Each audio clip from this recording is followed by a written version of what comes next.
नमस्कार शेतकरी मित्रांनो, कृषी कल्याण युट्यूब चॅनल मध्ये सर्व शेतकरी बांधवांचं हार्दिक स्वागत आहे। मित्रांनो, राज्यातील 34 जिल्ह्यातील शेतकरी बांधवांसाठी अत्यंत आनंदाची बातमी आहे, कारण की खरीप हंगाम 2025 चा किमान 17,500 रुपयाचा पीक विमा शेतकऱ्यांच्या खात्यामध्ये आता लवकरच येणार आहे। आता मित्रांनो, हा पीक विमा कोण्या जिल्ह्यामध्ये येणार, हेक्टरी किती रुपये येणार, कोण्या पिकासाठी येणार, याचबरोबर खरंच कोणत्या तारखेपासून हा पीक विमा वाटप होणार, कारण की बरेच सारे दिवस झालं शेतकऱ्यांना आज होणार उद्या होणार असं सांगितलं जात आहे, पण खरंच कोणत्या तारखेपासून पीक विमा वाटप होणार या संदर्भात थोडक्यात माहिती आणि अपडेट मी तुम्हाला या व्हिडिओच्या माध्यमातून सांगण्याचा प्रयत्न करणार आहे। तर नमस्कार, मी ज्ञानेश्वर सवणकर स्वागत करतो कृषी कल्याण युट्यूब चॅनल मध्ये। सर्व शेतकरी बांधवांना एकच विनंती आहे, हा व्हिडिओ शेवटपर्यंत बघा, जेणेकरून खरीप हंगाम 2025 च्या पीक विम्याची वाटपाची संपूर्ण माहिती तुम्हाला कळेल। तर मित्रांनो, चला तर व्हिडिओला सुरुवात करूया। तर मित्रांनो, सर्वप्रथम आपण सोलापूर जिल्ह्यापासून सुरुवात करणार आहोत। मित्रांनो, सोलापूर जिल्ह्यामध्ये यंदा 75% ते 100% पर्यंत नुकसान आहे आणि सोलापूर जिल्ह्यामध्ये कन्फर्म झालेला आहे की बाजरी आणि सोयाबीन या दोन पिकाचा पीक विमा मिळणार आहे। किमान 17,500 रुपये, तरी 17,500 रुपयापेक्षा कमी सोलापूर जिल्ह्यातल्या कोणत्याही शेतकऱ्यांना पीक विमा मिळणार नाही। त्यामुळे हेक्टरी 17,500 रुपयाचा पीक विमा सोयाबीनसाठी मिळणार आहे, पण त्यापेक्षा कमी बाजरीसाठी मिळू शकतो। पण बाजरी आणि सोयाबीन या दोन पिकासाठी सोलापूर जिल्ह्यामध्ये 100% हे म्हणजे कन्फर्म झालेलं आहे की या दोन पिकाचा पीक विमा मिळणार आहे। त्यानंतरचा जिल्हा आहे अहिल्यानगर जिल्हा। आता मित्रांनो, अहिल्यानगर जिल्ह्यामध्ये सुद्धा सोयाबीन या पिकाचं मोठ्या प्रमाणात नुकसान आहे। अहिल्यानगर जिल्ह्यामध्ये सुद्धा खरीप हंगाम 2025 चा किमान 17,500 रुपयाचा पीक विमा मिळणार आहे।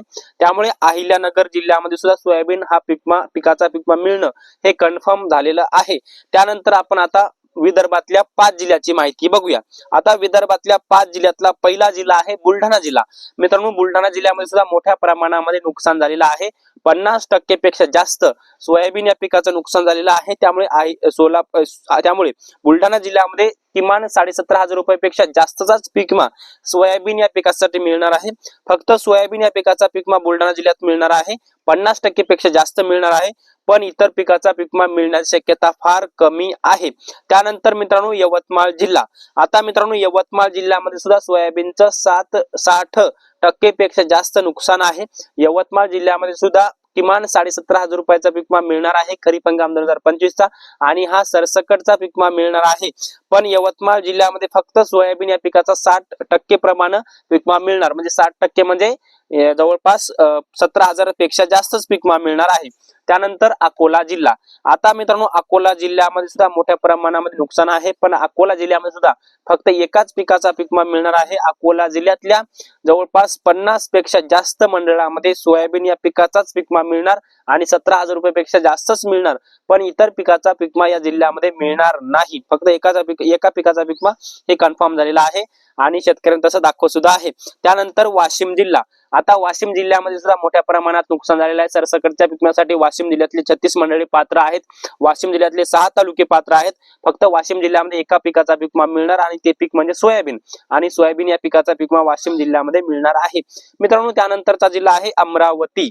आता अमरावती जिल्ह्यामध्ये सुद्धा मोठ्या प्रमाणात शेतकऱ्यांचं नुकसान झालंय। सरसकटच्या पीक विम्यासाठी अमरावती जिल्ह्यातले 90 महसूल मंडळी पात्र आहेत आणि अमरावती जिल्ह्यामध्ये सुद्धा फक्त एका पिकाचा पीक विमा मिळणार आहे, ते म्हणजे सोयाबीन, आणि सोयाबीन या पिकाचा पीक विमा अमरावती जिल्ह्यामध्ये मिळणार आहे। आता मित्रांनो, त्यानंतर आता आपण येऊया मराठवाड्यातल्या 8 जिल्ह्यांकडे। आता मराठवाड्यातल्या 8 जिल्ह्यांपैकी पहिला जिल्हा आहे तो म्हणजे हिंगोली जिल्हा।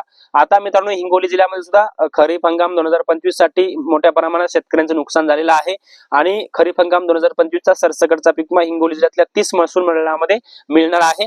फक्त हिंगोली जिल्ह्यामध्ये दोनच पिकाचा पीक विमा मिळणार आहे, ते म्हणजे मक्का आणि सोयाबीन या पिकाचा पीक विमा।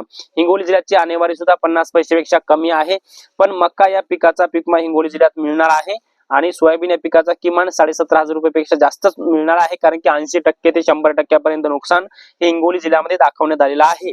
यानंतर मित्रांनो, पुढचा जिल्हा आहे धाराशिव जिल्हा। आता मित्रांनो, धाराशिव जिल्ह्यामध्ये सुद्धा मोठ्या प्रमाणात शेतकऱ्यांचं नुकसान झालेलं आहे।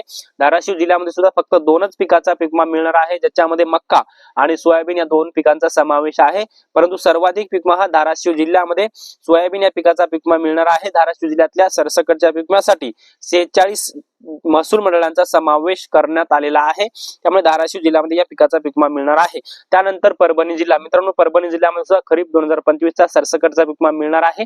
या पीक विम्यासाठी परभणी जिल्ह्यामध्ये 50% पेक्षा जास्तचा पीक विमा मिळणार आहे आणि जवळपास 52 महसूल मंडळांमध्ये हा पीक विमा सरसकट परभणीमध्ये मिळणार आहे. आणि 2 पिकासाठी मिळणार ते म्हणजे मक्का आणि सोयाबीन, या 2 पिकासाठी हा पीक विमा मिळणार आहे. यानंतर मित्रांनो पुढचा जिल्हा आहे तो म्हणजे लातूर जिल्हा. आता लातूर जिल्ह्यामध्ये बाजरी, मक्का, सोयाबीन या 3 पिकांचा सरसकट पीक विमा मिळणार आहे, ज्याच्यामध्ये लातूर जिल्ह्यातील 60 महसुली मंडळांचा समावेश करण्यात आलेला आहे. बाजरी, मक्का आणि सोयाबीन या 3 पिकाचा लातूर जिल्ह्यात पीक विमा मिळणार आहे. त्यानंतर बीड जिल्हा. आता बीड जिल्ह्यातले 87 महसूल मंडळे खरीप 2025 च्या सरसकट पीक विम्यासाठी पात्र आहेत आणि या 87 महसूल मंडळामध्ये फक्त एका पिकाचा पीक विमा मिळणार. मोठ्या प्रमाणात नुकसान झालेलं आहे, 75% हे नुकसान दाखवलेलं आहे, ज्याच्यामध्ये फक्त सोयाबीन या पिकाचा पीक विमा या जिल्ह्यामध्ये मिळणार आहे. आता यानंतर मित्रांनो पुढचा जिल्हा आहे नांदेड जिल्हा. आता नांदेड जिल्ह्यातल्या 16 तालुक्यातल्या 93 महसूल मंडळामध्ये खरीप 2025 चा पीक विमा मिळणार आहे. हा मार्ग मोकळा झालेला आहे. नांदेड जिल्ह्यामध्ये 3 पिकाचा पीक विमा मिळणार आहे, ज्याच्यामध्ये बाजरी, मक्का, सोयाबीन. बाजरी, मक्काचा पीक विमा कमी प्रमाणात भेटू शकतो कारण की नुकसानीप्रमाणे मिळणार आहे, परंतु सोयाबीनचं नुकसान नांदेडमध्ये मोठ्या प्रमाणात झालेलं आहे. त्यामुळे सोयाबीन या पिकाचा मोठ्या प्रमाणात नांदेड जिल्ह्यामध्ये पीक विमा मिळण्याची शक्यता आहे. त्यानंतर छत्रपती संभाजीनगर.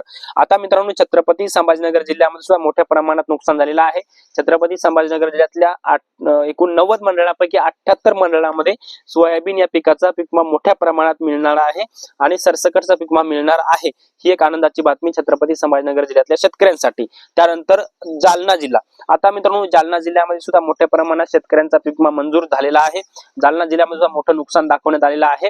जालना जिल्ह्यामध्ये सुद्धा फक्त एकाच पिकाचा पीक विमा मिळणार आहे, ते म्हणजे सोयाबीन, आणि इतर पिकाचा पीक विमा मिळणार नाही. यानंतर आपण जर पाहायला गेलं तर वाशिम असेल, वाशिम, बीड सोडता इतर जिल्ह्यामध्ये मूग व उडीद पिकाचा पीक विमा मिळणार, या जिल्ह्यामध्ये पीक विमा मिळणार नाही. त्यानंतर सोयाबीन पिकाचा पीक विमा कोण्या जिल्ह्यात मिळण्याची शक्यता फार कमी आहे, तर त्याच्यामध्ये नाशिक, धुळे, नंदुरबार, पुणे, सातारा, सांगली, कोल्हापूर या जिल्ह्यामध्ये सोयाबीनचा पीक विमा मिळण्याची शक्यता फार कमी आहे. त्यानंतर सोयाबीन, मूग, उडीद, ज्वारी, बाजरी, मक्का या सर्व पिकाची उत्पादकता कृषी विभागाच्या माध्यमातून 1 महिन्यापूर्वी जाहीर केलेली आहे. कृषी विभागाच्या माध्यमातून उत्पादकता जाहीर केलेली आहे. बऱ्याच साऱ्या शेतकऱ्यांचा कॅल्क्युलेशन सुरू आहे. कुणास 0 दाखवत आहे, कुणास वेटिंग फॉर अप्रुव्हल वेटिंग म्हणजे तुमचं कॅल्क्युलेशन झालं नाही असं दाखवत आहे, तर कुणास रक्कम दाखवत आहे. ज्यांची रक्कम दाखवत आहे त्यांची रक्कम त्यांच्या अकाउंटला येण्याची शक्यता आहे. आता लवकरच आपण पाहायला गेलं तर खरीप 2025 चा 14,000 कोटीचा पीक विमा राज्यातल्या शेतकऱ्यांच्या खात्यामध्ये येणार असल्याची माहिती देशाचे कृषी मंत्री शिवराज सिंह चौहान यांच्या माध्यमातून अशी माहिती देण्यात आली होती, परंतु अद्यापही पीक विमा वाटप झाला नाही. परंतु जवळपास 8 एप्रिल किंवा 9 एप्रिल पासून हा खरीप 2025 चा पीक विमा येण्याची शक्यता सांगितली जात आहे, अशी माहिती सध्या आपल्याला मिळत आहे. आता उद्यापासून म्हणजेच 8 एप्रिल पासून शेतकऱ्यांच्या खात्यामध्ये ज्या शेतकऱ्यांचं कॅल्क्युलेशन झालेलं आहे, ज्या शेतकऱ्यांना अमाऊंट दाखवत आहे, तर त्या शेतकऱ्यांच्या खात्यामध्ये 8 एप्रिल पासून शेतकऱ्यांच्या खात्यामध्ये पीक विमा वाटप होण्याची शक्यता आहे. तर मित्रांनो पीक विमा संदर्भामध्ये काही प्रश्न असतील तर कमेंट्स मध्ये नक्की कळवा. तुमच्या कमेंट्सचे उत्तर नक्की देण्याचा प्रयत्न करूया. या माहितीसह मी तुर्तास इथे थांबतो. तोपर्यंत आपल्या सर्वांचे मनापासून धन्यवाद.